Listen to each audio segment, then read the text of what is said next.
পটুয়াখালীর কলাপাড়ায় কোচিং সেন্টারে পড়া অবস্থায় ৯ ছাত্রী অসুস্থ হয়ে পড়ে। পড়তে থাকা শিক্ষার্থীরা কোনো কিছু বুঝে ওঠার আগেই শ্বাসকষ্টজনিত সমস্যায় ছটফট করতে থাকে। পরে তাৎক্ষণিক কলাপাড়া উপজেলা স্বাস্থ্য কমপ্লেক্সে ভর্তি করা হয়। ওয়ালটনের পণ্য কিনে জিতে নিতে পারেন নগদ ২০ লক্ষ টাকা। Double million offer! Walton fridge কিনে পেতে পারেন ২০ লক্ষ টাকা। রয়েছে কোটি কোটি টাকার নিশ্চিত উপহার। বুধবার রাত ৯টার দিকে পৌর শহরের রহমতপুর জিএমএসটি সিং হোম কোচিং সেন্টারে এই ঘটনা ঘটে। ভাই তাতে আসেন ফারজান অসুস্থ পড়ে শ্বাস বাড়ছে। এই আমি দ্রুত ওনার কোচিং সেন্টার যাইতে সব বাচ্চাকে অটো বসছে। এই অটো তারাই মানে হাসপাতালে নিয়ে গিয়েছে তারাই। এবং আমি যে আমার মেয়ে হাসপাতালে নিয়ে আসছি আগে গাইয়ে আমি তাতে অক্সিজেন পর্যন্ত পাইছি। আমার মেয়ে আমি নিয়ন্ত্রণ মোটামুটি করছি সারাগুলো কথা বললে। এবার একটু আগে ফোন গেছে ভাই হঠাৎ করে অসুস্থ হয়ে পড়ছে, শ্বাস বাড়িয়ে গেছে, হাসপাতালে নিয়ে গেছে, ভর্তি করছে।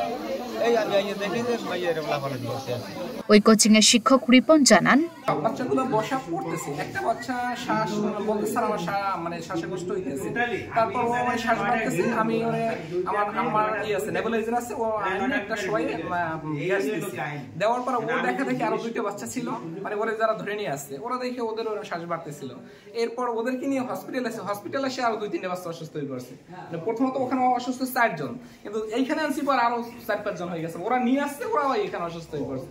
মানে ওইটা দেখা দেখি, মানে এমনি ওরা কোনো খাওয়া দাওয়া তো না কোনো সমস্যা নাই, খালি একজন দেখা দেখি বাকিরা এরকম হয়। কলাপাড়া উপজেলা স্বাস্থ্য কমপ্লেক্সের কর্মরত চিকিৎসক বিকাশ জানান, আহত সকল শিক্ষার্থী শ্বাসকষ্টজনিত অবস্থায় ভুগছে।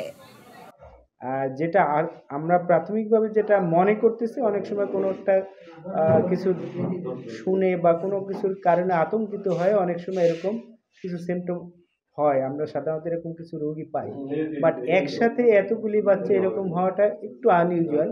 সো এখনই আমরা এটাকে মানে প্রকৃত আসলে কি কারণ সেটা একটু সময় সাপেক্ষ, তাদেরকে আমরা এমার্জেন্সিভাবে তাদের শ্বাসকষ্ট নিরাময়ের জন্য অক্সিজেন দেওয়া, তারপরে স্যালাইন দেওয়া, কিছু ঘুমের একটা ওষুধ দিয়ে তাদেরকে সেটেল করা, এটা আমরা চেষ্টা করছি। 3-4টা বাচ্চা একটু সিমটম কিছুটা কমছে, কিন্তু এখনো পুরোপুরি হয় না। তাদের রোগীর লোকজনও একটু আতঙ্কিত, এই জন্য তাদেরকে একটু উন্নত চিকিৎসার জন্য আমরা চাচ্ছি পটুয়াখালী মেডিকেল কলেজে পাঠাচ্ছি। আর বাকিরা আগের থেকে কিছুটা উন্নত, আগের থেকে কিছুটা তাদের সিমটম কমেছে। লুনা ফ্রুসনিপা, ঢাকা পোস্ট।